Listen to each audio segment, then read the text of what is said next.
وسلم على تلك النية على ما نبي سلفنا الصالح سيدنا النبي صلى الله عليه وسلم الفاتحة.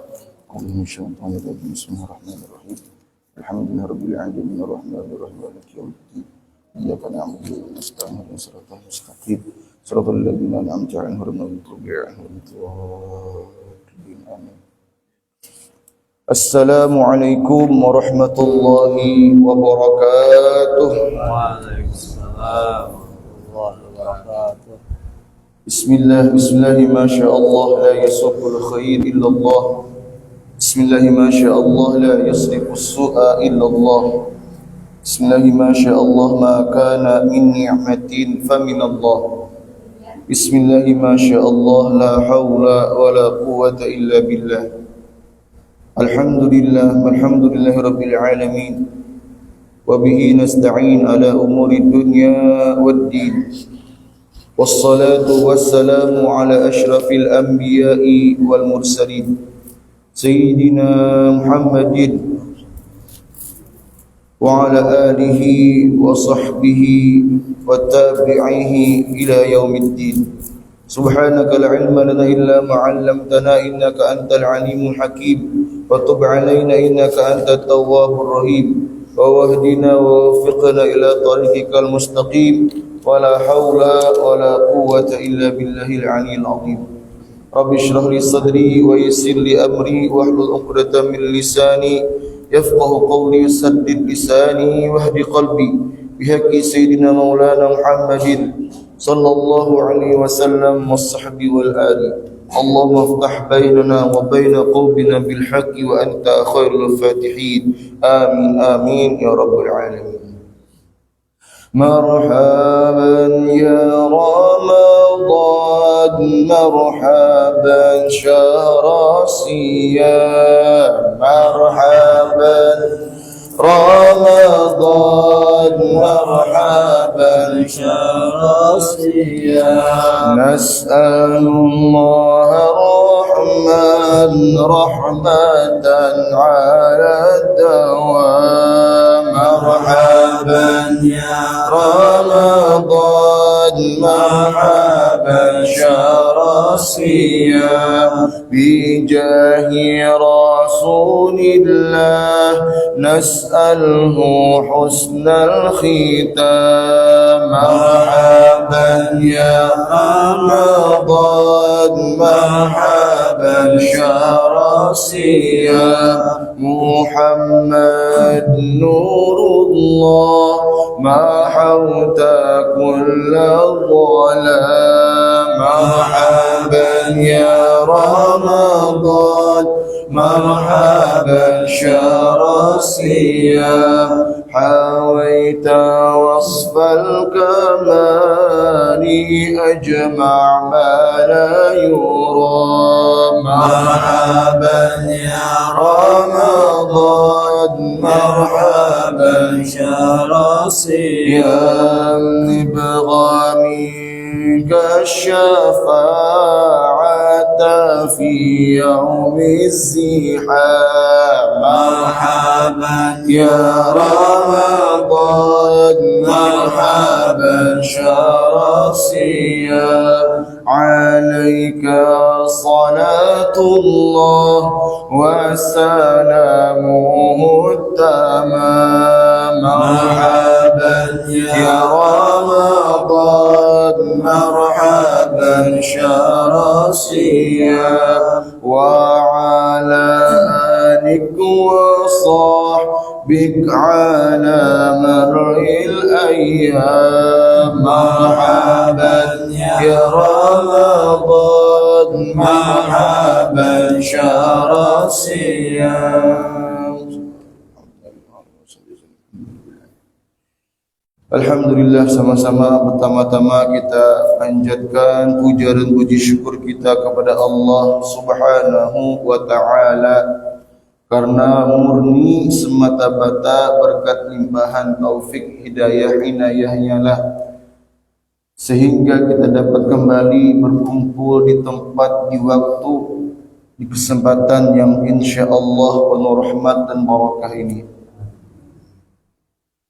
Salawat serta salam senantiasa juga kita haturkan kepada junjungan kita Nabi besar Muhammad sallallahu alaihi wasallam beserta seluruh sahabat pengikut keluarga ila yaumil qiyamah.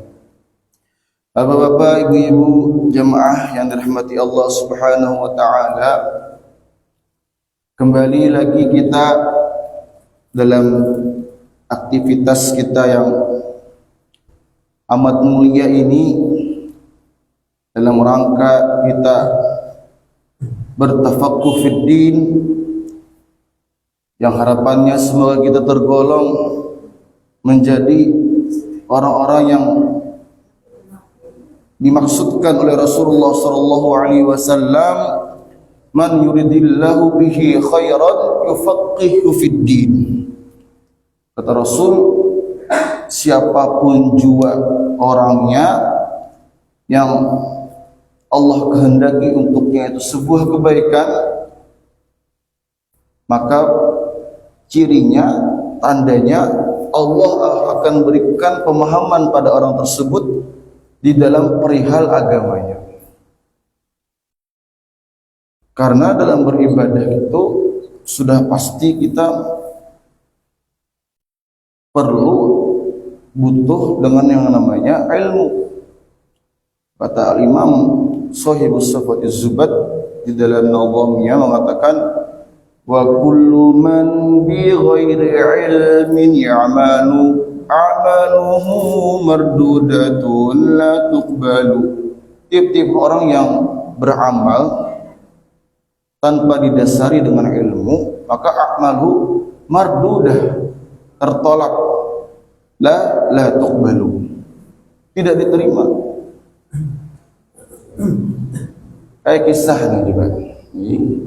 Subuh-subuh ini harus ada kisahnya aja supaya kada ngantuk. Kisah sebagaimana di dalam kitab Fawaidul Mukhtarah disebutkan, ada seorang rajul itu laki-laki dari daerah negeri Maroko. Jadi si rajul ini bahasa kitanya laki-laki lah, seorang laki-laki. Si rajul ini laki-laki ini ahli ibadah, jadi rajin beribadah. Suatu harinya nukar binatang yang namanya himar. Himar itu kita keledai. Nukar keledai, disimpani di kediamannya, di rumahnya. Suatu saat ditekuni oleh orang, ada orang awam, orang lain lah takut. Li Aisyah tashtari al-himar, untuk apa nih? Sampean ini nukar keledai ini untuk apa? Ujar si rajul ahli ibadah tadi, oh ini untuk menjaga kemaluanku, jarinya. Nah, menjaga kemaluanku.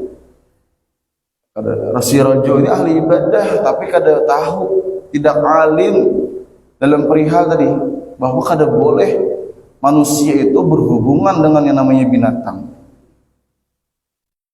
Wah, seketika tahu si rajul tadi, maka menangislah dia dengan sejadi-jadinya. Nah, pada ahli ibadah itu cuma tanpa didasari dengan ilmu. Di antaranya tadi dikira boleh jadi berhubungan dengan binatang, itu kada boleh, hukumnya haram. Nah, jadi pentingnya kita mencari ilmu itu tadi. Dan itu merupakan perintah Rasulullah SAW. Artinya juga perintah Allah. Rasul tidaklah menyampaikan kecuali itu wahyu dari Allah. Wa ma yantiqu 'anil hawa in huwa illa wahyu yuha. Kata Rasul, kun 'aliman aw muta'alliman aw mustami'an aw muhibban wa la takunu khamisan fatahlik.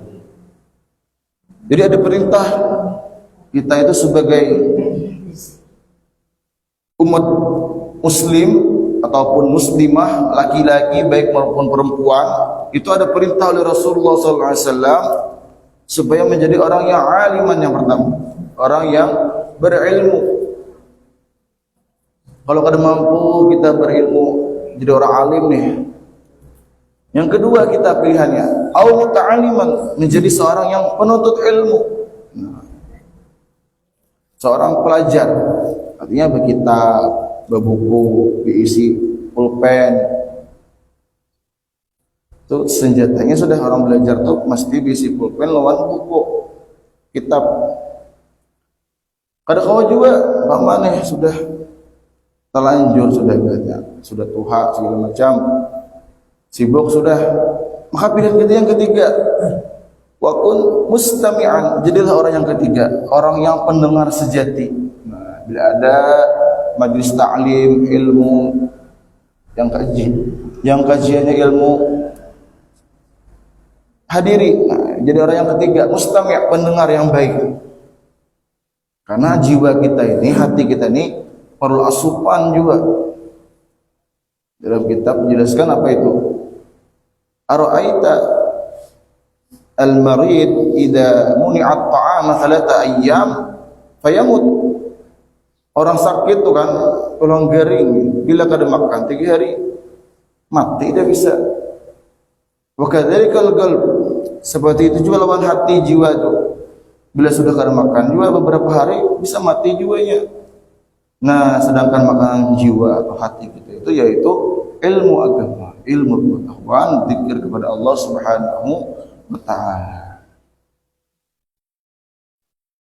Maka kata Rasul, kalau kada mampu juga nih jadi orang yang ketiga, mustami' tadi, jadilah orang yang keempat, muhibban, menjadi pecinta yang mendukung, mensupport, mendukung tadi.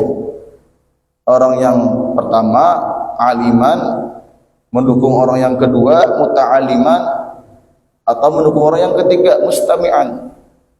Nah, yang keempat ini ya mencintai yang ketiga tadi, dibantunya orang barang, membantu lawan harta, tenaga, pikiran misalnya, menyiapkan ya Pak. Ada orang beracaraan bagian ini juga, ampar karpet segala macam. Nah, ini muhibban yang keempat. Wala takunu khamisan fatahlik, maka jangan jadi orang yang kelima ya Nabi, maka binasa orang yang kelima ini. Aliman kada, orang berilmu kada, orang alim, atau muta'aliman yang menuntut ilmu kada juga, mustami'an kada juga, orang mustami' pendengar sejati kada juga, menjadi pencinta muhibban kada juga, malah menjadi orang yang kelima. Oh, menyambat-nyambat di hajat. Nah, apalagi saat membenci pulang, nah ini wal'iyadu billahi ta'ala.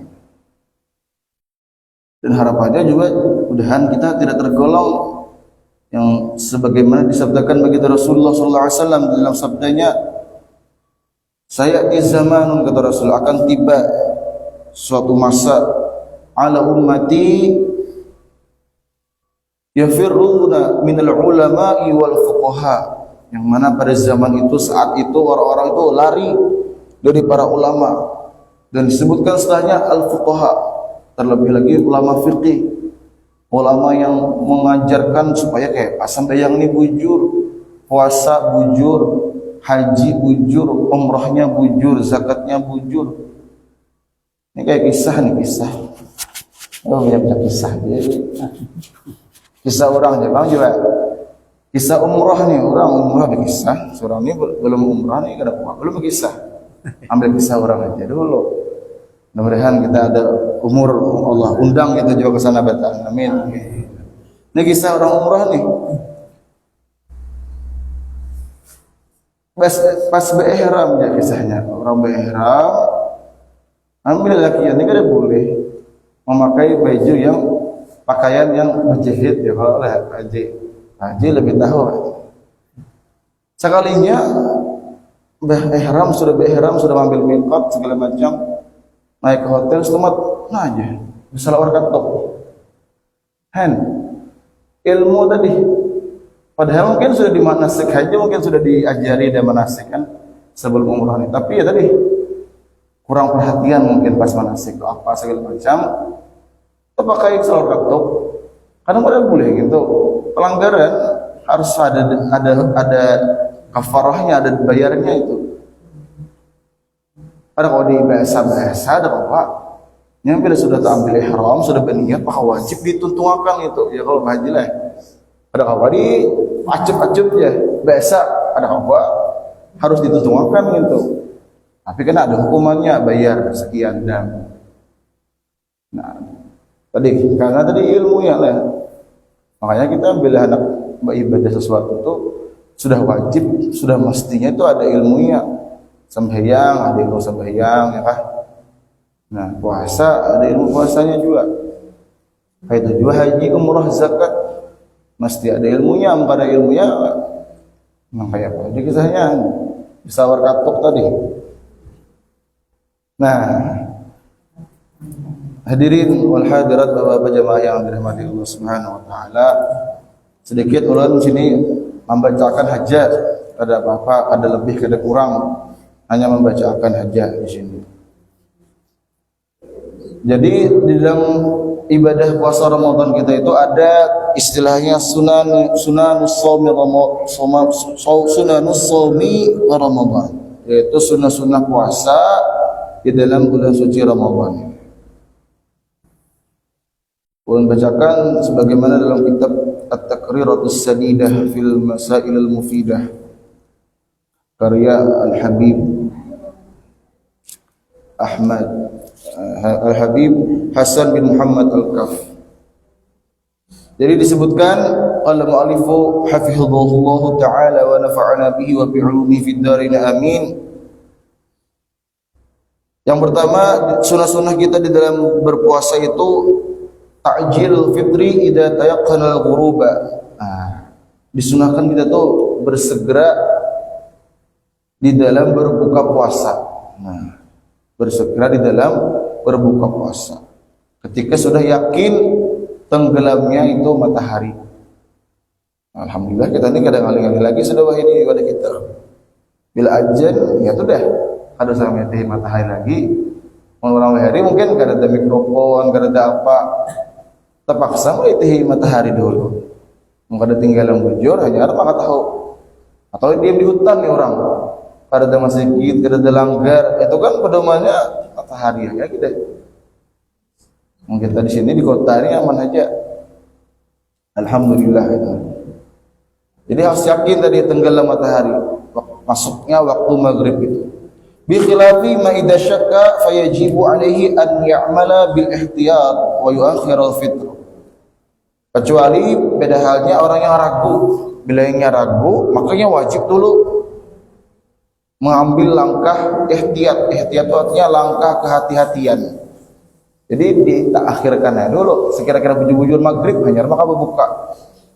Ada kalau itu tangguhan. Nah, ini kira nih. Nah, Pak harus yakin tadi. Di sunnahnya kita tuh bersegera berbuka. Jadi sebelum buka setengah jam misalnya nih. Bacaan Anda tuh asyhadu an la ilaha illallah astaghfirullah nas'aluka ridhaka wal jannah wa na'udzubika min sakhatika wan nar. Diulang 3 kali. Allahumma innaka afuwun karim tuhibbul afwa fa'fu 'anna. Diulang 3 kali juga. Ya azim ya azim ya azim anta ilahi la ilaha ghairuk ighfiril dhanbal azim fa innahu la yaghfirud dhanbal azim illa al azim. Ulang juga 3 kali. Nah, dalam kitab Kanzun Najah was Surur buah karya al-Imam Al-Syekh Abdul Hamid Qudus Asy-Syafi'i Al-Makki, beliau itu menjelaskan ada sebuah riwayat barang siapa yang membaca doa tadi maka akan Allah ampuni segala dosa-dosanya ketika hendak berbuka. Nah, kawan juga bila kita berpuasanya kan mustajab doa kita, lebih mustajab dibanding doa kita di luar yang ada puasa. Jadi banyak berdoa kita berpuasa. Itu yang pertama. As-tsani, sunnah yang kedua, as-sahur walau bi jur'ati ma'in. Jadi sahur nih. Jadi sunnah kita bersahur tuh walaupun dengan seteguk air. Jadi mama kada sahur lagi apa nih? Minum barang supaya mendapatkan kesunahannya tadi. Karena dalam hadis itu kan Nabi apa? Tasahharu fa inna bis sahuri barakah. Bersahurlah kalian, kata Nabi SAW, karena di dalam sahur itu ada keberkahan yang tersimpan di situ. Bahkan di sini disebutkan fayusannu walau li syab'an wa kaunuhu bi ratbin fatamrin kal fitr. Dan disunahkan juga walaupun sudah dalam keadaan kenyang. Umpama kenyang deh, makan di banyak tengah malam, tapi tetap disunahkan itu bersahur. Walaupun cuma tadi dengan minum atau kurma sebiji. Kurma pun sunah juga. Bela besar itu bersunah juga. Kurma mun beisi nih. Mun kada beisi yang lain tidak apa-apa juga. Nah, wa yadkhulu waqtus sahur min muntasafil lail. Jadi masuk waktu sahur itu ketika sudah pertengahan malam. Nah, umpama kita maghrib itu jam 6:30, subuh itu jam 5, berarti jam 12-an itu pertengahannya lah. Berarti jam 12 lewat itu sudah masuk dah waktu sahur. Jam 1, jam 2 sudah boleh dah bersahur. Sudah boleh. Nah, yang ketiga, sunnah yang ketiga ta'khirus suhur bihaitsu la yafhushu at-ta'khiru wa yumsiku nadban 'anil akli qabla al-fajri binahwi 50 ayatan rubu sa'ah. Sunnah yang ketiga itu supaya melambatkan yang namanya sahur tadi. Jadi sahurnya sunnah, melambatkan sahur juga sunnah. Tapi jangan terlalu lambat pulang. 5 menit lagi aja hanya sahur. Ini fahish, terlalu lambat, keterlaluan lambatnya. Dikira sejam, jam 4 atau setengah jam, setengah 5 sedang. Ini afdal sahur yang kayak ini yang dilambatkan tadi. Sunnah itu. Kemudian yumsikunat badan, sunnah juga tadi berimsak. Artinya kada makan, kada minum lagi sekitar 50 ayat atau sekitar 15 menit sebelum azan itu sudah stop dah, imsak dah, sunnah juga gitu. Nah, adat kita di Indonesia ini kan ada istilah imsak. Itu artinya 10 menit lagi azan. Itu sunnah. Sunnah, ada wajib bang. Mama imsak dah. Anak minum masih kada apa-apa. Cuma sunnahnya bila imsak tuh stop sudah. Itu sunnah. Pahala artinya. Bila minum bang boleh aja. Batasnya sampai adzan subuh aja. Cuma sunnahnya imsak tadi 15 menit, 10 menit sebelum waktu subuh. Nah, sebagaimana yang disebutkan Imam Shahibu Sahabat Zubat dalam nazamnya disini wa sunnah ma ilmil ghurubi yuftiru bi sur'atin wa aqsuhu tasahhur. Nah, itu singkatannya dari yang 3 sunnah tadi. Ar-rabi', sunnah yang keempat apa? Al-fitru ala rutabin witran fayuqaddimu awalan fa illam yajid fa busrin fa tamrin fa ma'iz zamzam fa ma'in fa hulrin fa halwa. Yang keempat itu kita disunahkan berbuka itu dengan rutab. Rutab itu kurma yang di kita masih basah. Nah, rutab kurma yang masih basah itu urutannya kayak itu sunnahnya yang masih basah. Witron sunnahnya juga makannya itu ganjil, sabuting, 3 buting, 5 buting, 7, 9, 11. Bangun di masjid jangan terlalu banyak dia ampun orang. Sauting aja 3 buting lah, mau diserungi aja juga. Mau di rumah marhana banyak ampun seorang. Sunnahnya ganjil gitu. Kemudian jika kada ada diisi kurma, maka bisa juga lawan busur tuh kurma yang sudah yang sebelum masak, cuma lain belum kada basah lagi nya. Kada ada juga maka fatamrin. Nah, ini yang kebanyakan kita ya tamar sudah. Kurma kering. Nah, ini urutan yang ketiga. Sunnah juga. Bila kada kurma kering juga kada basic, kada apa, jangan pinang alih-alih kita agama ini mudah. Jangan tapi diperangalih. Ada tapi si kurma kering fama izamzam, banyu zamzam. Oleh Jepang ini. Kada tujuan zamzam fama in air putih. Nah, Kalau bisa Zam-Zam maka urutannya apa? Banyak putih dulu. Jangan punya teh. Ada bukannya ada boleh bang, supaya dapat pahala sunnahnya. Boleh aja punya teh limus apa kan? Cuma urutannya bahwa banyak putih dulu. Maka ada bisa kurma tadi. Bila ada banyak putih juga, maka urutannya fahulwin. Fahulwin itu sesuatu yang manis tapi kadang tersentuh oleh api. Ya buah berarti. Kalau madu kah, buah kah, semangka. Nah, semangka masak habang. Saya masak bom, masak habang. Masak kuning saya juga. Kesantan berarti. Kalau. Nah, bila ada besi yang manis-manis, yang kadang api, hanya yang terakhir, yang manis-manis dan karena api. Nah, apa aja kita wadayan, yang manis-manis, bingka,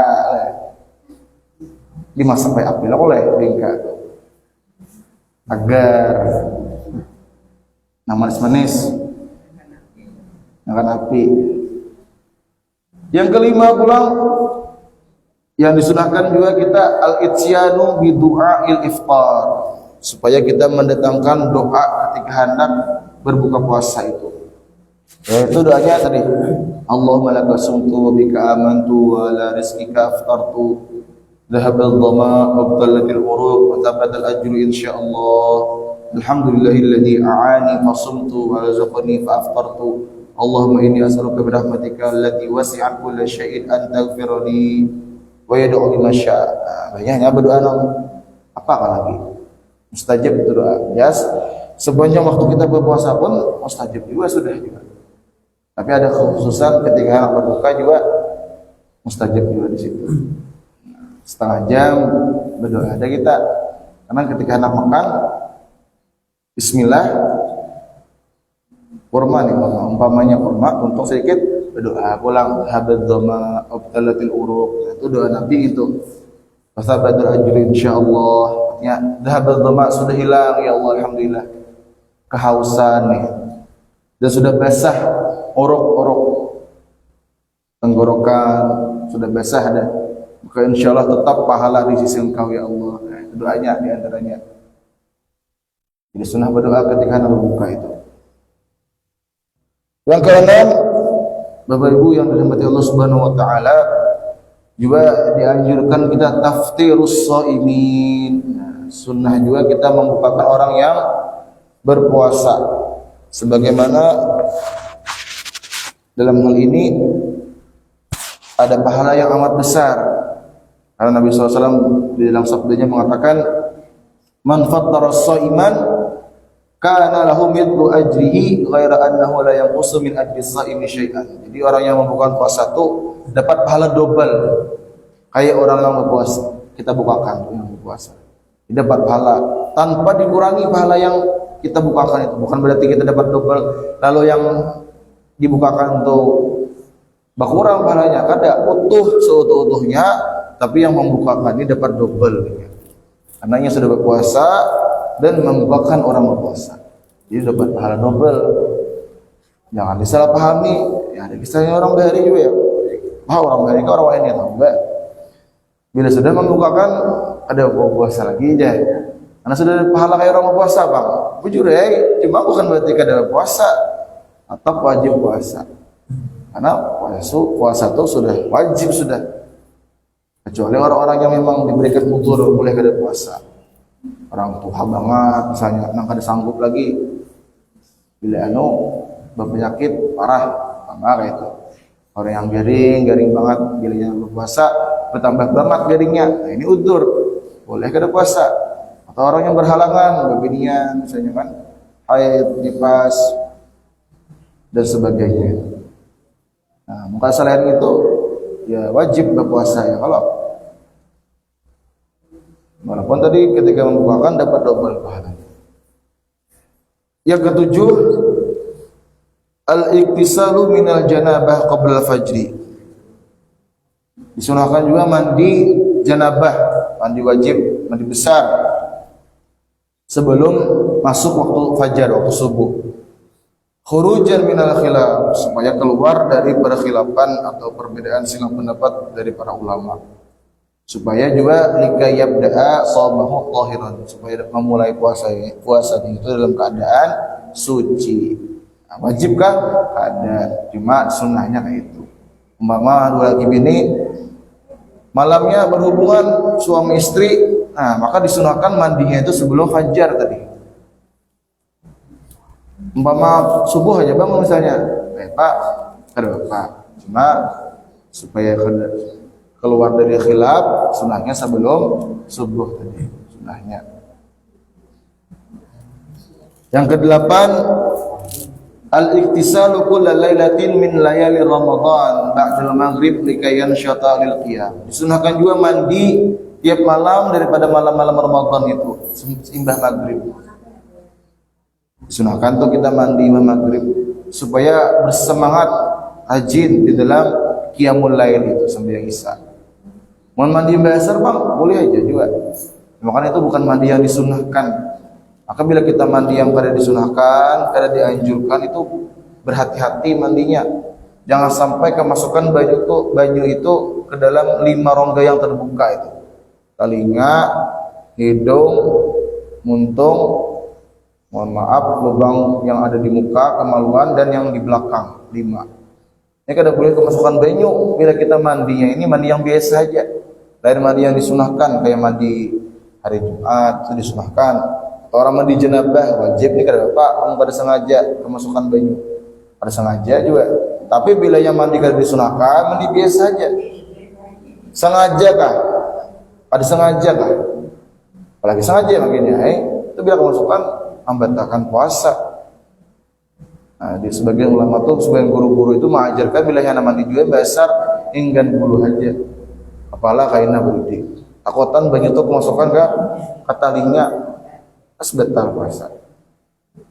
Nah, mana dapat kesunahan tadi maghrib mandinya. Cuma ini baca cepat aja kalau udah kemana-mana lembat masbuk isa. Maka imamah pulang masbuk. Istiqomah yang deh. Bukan pada tempatnya Bang istiqomah itu.